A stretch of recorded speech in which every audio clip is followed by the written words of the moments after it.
I think we've all been told a lie about aging. Not a dramatic lie, not even an obvious lie, but a quiet one. One that's been repeated so often, we eventually stopped questioning it. That lie, it sounds a little something like this.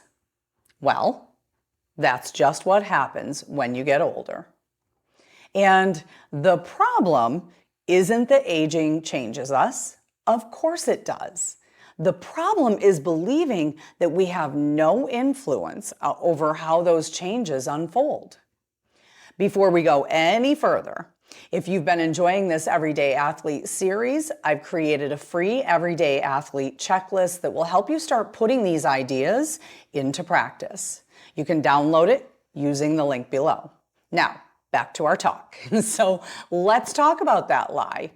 Somewhere along the way, many of us started believing that aging is something that simply happens to us, like the weather.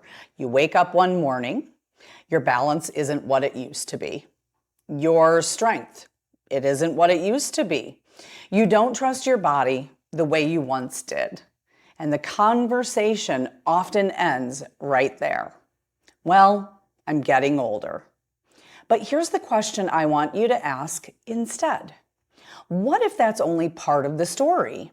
Because over the last more than 20 years, I've watched something fascinating happen. I've seen people in their 70s become stronger. I've seen people improve their balance, build confidence, increase their mobility, return to activities that they thought they'd lost forever. Not because they stopped aging, because they started preparing differently. See, aging is inevitable, but how we respond to aging, that's where we have influence. We can't control every diagnosis. We can't control every wrinkle. Believe me, I've been giving it my best. We can't control every birthday, but we can absolutely influence how well our bodies adapt, how much strength we build, how confidently we move, how resilient we become. Now, that's not wishful thinking. That's how the human body works. It responds to what we consistently ask of it. That's one of the reasons I created the Everyday Athlete, because I wanted people to stop asking, how do I stop aging?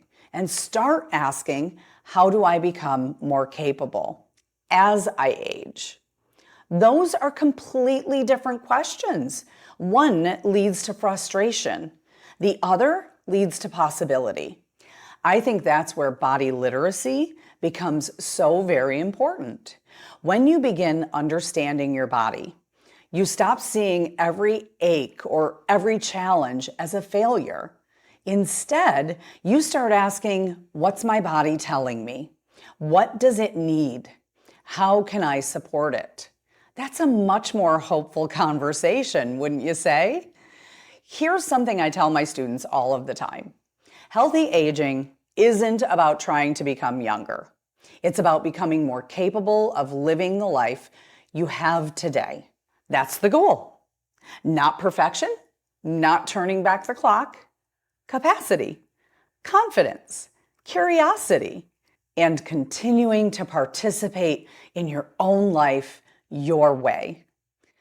So the next time someone says, well, that's just what happens when you get older, pause for just a moment, because maybe some things are changing because you're getting older.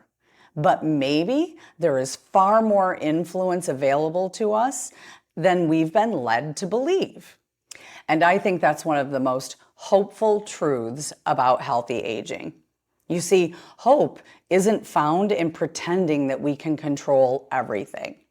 Hope is found in discovering the places where we really do have influence. So if you'd like a simple place to get started, I'd love to give you my free Everyday Athlete checklist. It's designed to help you begin building the habits that support strength, confidence, and healthy aging, one small step at a time. You'll find the link right below this video in the description. And until next time, keep moving, stay curious, and take really good care of yourself.